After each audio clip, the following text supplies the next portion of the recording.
ये बात है साल 2016 की। एस्टोनिया के चंद डॉक्टर्स एक पेशेंट के ब्रेन का चेकअप कर रहे थे, तभी उन्होंने एक ऐसी चीज नोटिस की जो आज से पहले मेडिकल साइंस में किसी ने भी नहीं की थी।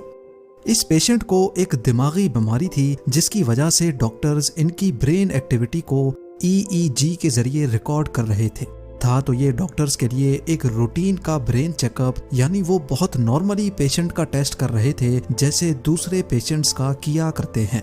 लेकिन उनको इस बात का बिल्कुल भी इल्म नहीं था कि इस टेस्ट के दौरान कुछ ऐसा होने वाला है जो मेडिकल साइंस को पूरी तरह से हिला कर रख देगा। हुआ कुछ यूं कि टेस्ट स्टार्ट हुए अभी चंद मिनट ही गुजरे थे कि पेशेंट को अचानक हार्ट अटैक हुआ और उनकी मौत हो गई। ये हादसा डॉक्टर्स की जिंदगी में पहली बार हो रहा था कि कोई पेशेंट ब्रेन स्कैनिंग के दौरान ही दम तोड़ गया हो। डॉक्टर्स को अब पूरा यकीन हो चुका था कि पेशेंट की मौत के वक्त उसके दिमाग में जो कुछ भी चल रहा होगा वो इस टेस्ट में भी जरूर रिकॉर्ड होगा, और हुआ भी कुछ ऐसा ही। पेशेंट की मौत से पहले और उसके बाद भी उसका दिमाग जो कुछ सोच रहा था वो सब कुछ इस टेस्ट में रिकॉर्ड हुआ। नाजरीन, ब्रेन स्कैन के दौरान मरने वाले पेशेंट एक 87 साल के कैनेडियन नेशनल थे जिनको एपिलेप्सी नाम की एक बीमारी थी। इस बीमारी की वजह से उनको बैठे बैठे दौरे पड़ने लग जाते थे और इसी वजह से डॉक्टर्स उनकी ब्रेन वेव्स को मॉनिटर करने के लिए EEG परफॉर्म कर रहे थे।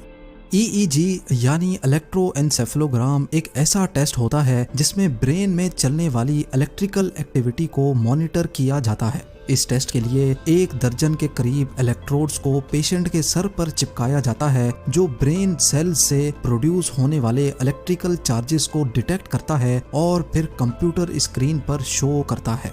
अब इस टेस्ट के रिजल्ट से डॉक्टर्स को कैसे मालूम पड़ता है कि इस वक्त पेशेंट के दिमाग में क्या चल रहा है? ये जानने के लिए जरूरी है कि पहले हम ब्रेन एक्टिविटी का कॉन्सेप्ट समझ लें। इंसान के ब्रेन में 100 अरब से भी ज्यादा न्यूरॉन्स पाए जाते हैं। ये न्यूरॉन्स हमारे नर्वस सिस्टम का अहम तरीन हिस्सा होते हैं जिनका काम ब्रेन के अंदर ही एक जगह से दूसरी जगह मैसेज पहुंचाना होता है। ये मैसेज असल में एक इलेक्ट्रिकल चार्ज होता है जो ब्रेन के एक हिस्से के न्यूरॉन्स भेजते हैं और दूसरे हिस्से के न्यूरॉन्स ये इलेक्ट्रिकल चार्ज रिसीव करके उस मैसेज को प्रोसेस करते हैं और फिर बॉडी पार्ट को कोई भी एक्शन परफॉर्म करने का सिग्नल देते हैं। ब्रेन में हर वक्त इतने ज्यादा प्रोसेस एक साथ हो रहे होते हैं कि उनके नतीजे में बेशुमार इलेक्ट्रिकल चार्जेस एक जगह से दूसरी जगह मूव करते हैं। इन इलेक्ट्रिकल चार्जेस के मूव करने से वेव्स का एक पैटर्न बनता है जिनको ब्रेन वेव्स कहा जाता है। ब्रेन वेव्स का ये पैटर्न हर एक काम के लिए अलग अलग होता है जिनको मेडिकल साइंस ने अलग अलग नाम भी दे रखे हैं। अभी तक मेडिकल साइंस 5 किस्म की ब्रेन वेव्स को पहचान सकती है जिनको अल्फा, बीटा, गामा, डेल्टा और थीटा वेव्स के नाम दिए गए हैं। अल्फा ब्रेन वेव्स का पैटर्न कुछ इस तरह का होता है और इसकी फ्रीक्वेंसी 8 से लेकर 12 हर्ट्ज तक होती है, यानी 1 सेकंड में ये वेव 8 से लेकर 12 मर्तबा तक बनती है। हमारा ब्रेन अल्फा वेव्स तब प्रोड्यूस करता है जब हमारा दिमाग बिल्कुल रिलैक्स्ड होता है। ठीक उस वक्त जब हम सुबह सुबह नींद से उठते हैं और अपने बेड पर ही लेटे लेटे रिलैक्स कर रहे होते हैं, या फिर अल्फा वेव्स तब भी प्रोड्यूस होती हैं जब हम योगा प्रैक्टिस करते हैं। अब जानते हैं बीटा वेव्स के बारे में। बीटा वेव्स का पैटर्न कुछ इस तरह का होता है जिसकी फ्रीक्वेंसी 12.5 से लेकर 30 हर्ट्ज तक होती है और ये तब प्रोड्यूस होती हैं जब हम अच्छी तरह जाग जाते हैं और अपने काम में बिजी हो जाते हैं। इसके अलावा बीटा वेव्स तब भी प्रोड्यूस होती हैं जब हम कुछ सोच रहे होते हैं या फिर किसी चीज पर कॉन्सेंट्रेट कर रहे होते हैं। गामा वेव्स की फ्रीक्वेंसी 25 से लेकर 140 हर्ट्ज तक होती है और ये तमाम ब्रेन वेव्स में सबसे ज्यादा फ्रीक्वेंसी वाली वेव होती है। हमारा ब्रेन गामा वेव्स तब प्रोड्यूस करता है जब हम बहुत ज्यादा एक्टिव होते हैं और किसी इंतहाई कॉम्प्लेक्स किस्म के काम को परफॉर्म कर रहे होते हैं। जो लोग बहुत ज्यादा इंटेलिजेंट होते हैं और किसी भी मुश्किल तरीन प्रॉब्लम का मिनटों में सॉल्यूशन निकाल लेते हैं, उसके पीछे गामा वेव्स ही होती हैं। डेल्टा वेव्स की फ्रीक्वेंसी तमाम ब्रेन वेव्स में सबसे कम होती है। इनकी फ्रीक्वेंसी सिर्फ 0.5 से लेकर 4 हर्ट्ज तक होती है, डेल्टा वेव्स हमारे ब्रेन में डीप स्लीप के दौरान पैदा होती हैं, यानी जब हम बहुत गहरी नींद सो रहे होते हैं। डेल्टा वेव्स हमारी बॉडी में कई हार्मोन्स पैदा करती है, खास तौर पे ग्रोथ हार्मोन। ये वेव ज्यादातर बच्चों में पाई जाती हैं और जैसे जैसे इंसान बड़ा होता जाता है डेल्टा वेव्स भी कम होती जाती हैं। और अब सबसे आखिर में बात करते हैं थीटा वेव्स के बारे में। थीटा वेव्स की फ्रीक्वेंसी 4 से लेकर 7 हर्ट्ज तक होती है और ये किसी भी चीज को मेमोराइज करने, न्यू स्किल्स सीखने और डे ड्रीमिंग के दौरान ब्रेन में पैदा होती हैं।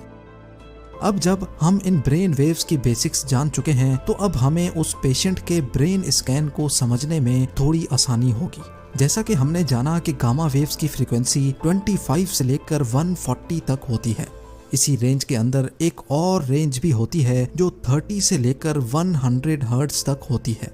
और ब्रेन इस खास फ्रीक्वेंसी की गामा वेव्स तब प्रोड्यूस करता है जब हम अपनी मेमोरी को इस्तेमाल कर रहे होते हैं, यानी जब हम लाइफ के खास इवेंट्स को याद कर रहे होते हैं। डॉक्टर्स ने उस कैनेडियन पेशेंट की मौत के वक्त उनके ब्रेन में बहुत ज्यादा गामा वेव्स नोटिस की, जो कि खास तौर पे उस रेंज में आ रही थीं जब इंसान अपनी लाइफ की मेमोरीज को रिकॉल कर रहा होता है।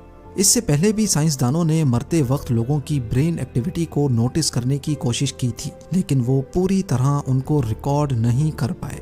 लेकिन इस कैनेडियन पेशेंट के केस में मौत से पहले और हत्ता के मौत के बाद भी चंद मिनटों तक इनकी जिंदगी की अच्छी और बुरी यादें इनके सामने आई थी। डॉक्टर्स और साइंटिस्ट ने मरने वाले पेशेंट की गामा वेव्स को 2016 से 2022 तक यानी पूरे 5 सालों तक अच्छी तरह स्टडी किया और फिर ये रिजल्ट निकाला कि मरते वक्त इंसान अपने लाइफ इवेंट्स को याद कर रहा होता है। डॉक्टर्स और रिसर्चर्स की इस फाइंडिंग का कोई ठोस सबूत तो नहीं है, लेकिन इनकी फाइंडिंग को साबित करने के लिए उन पेशेंट्स से भी राब्ता किया गया जो किसी बीमारी की वजह से मरते मरते बचे थे, या फिर कुछ ऐसे पेशेंट्स जिनको लास्ट मोमेंट पे हॉस्पिटल पहुंचाकर उनकी जान बचा दी जाती है। जब उन लोगों से पूछा गया तो उनका भी यही कहना था कि उनके सामने जैसे किसी ने उनकी लाइफ का फ्लैशबैक चला दिया हो। ये एक्सपीरियंस किसी एक दो लोगों ने फेस नहीं किया, बल्कि कई लोगों ने इसी किस्म का जवाब दिया था। डॉक्टर्स और रिसर्चर्स ने 2016 से लेकर इस ब्रेन स्कैन को पब्लिक इस वजह से नहीं किया था क्योंकि एक तो वो उसको अच्छी तरह स्टडी करना चाहते थे और दूसरा ये कि वो किसी और इंसान का भी मरते वक्त का ब्रेन स्कैन इस कैनेडियन पेशेंट के स्कैन से मैच करना चाहते थे, लेकिन ताहाल वो इस काम में नाकाम ही रहे। अब क्योंकि डॉक्टर्स के पास सिर्फ एक शख्स का ही मरते वक्त का ब्रेन स्कैन है, इसी वजह से उनकी ये फाइंडिंग्स काफी कंट्रोवर्शियल भी है। डॉक्टर्स ने रिसर्च पेपर्स में ये भी लिखा है कि कैनेडियन पेशेंट ऑलरेडी एक बीमारी से गुजर रहा था जिसकी वजह से वो बहुत दवाइयाँ भी ले रहा था। ये दवाइयाँ भी ब्रेन एक्टिविटी को ऑल्टर कर सकती हैं, जिसकी वजह से रिजल्ट में फर्क पड़ सकता है। लेकिन बहरहाल इस बात के काफी ज्यादा चांसेस हैं कि जब इंसान मर रहा होता है तो उसके सामने उसकी पूरी जिंदगी का एक फ्लैशबैक चलता है। और अगर ये सच है तो जिसने अपनी जिंदगी में अच्छे काम किए होंगे मरते वक्त उसके सामने वैसी ही चीजें रिपीट होंगी, और जाहिर है जिसने बुरे कामों का रास्ता चुना होगा उसके सामने फ्लैशबैक भी वैसा ही आएगा। नाजरीन, डॉक्टर्स की इस प्योर साइंटिफिक रिसर्च के बारे में आपका क्या ख्याल है, मुझे कमेंट सेक्शन में ज़रूर बताइए।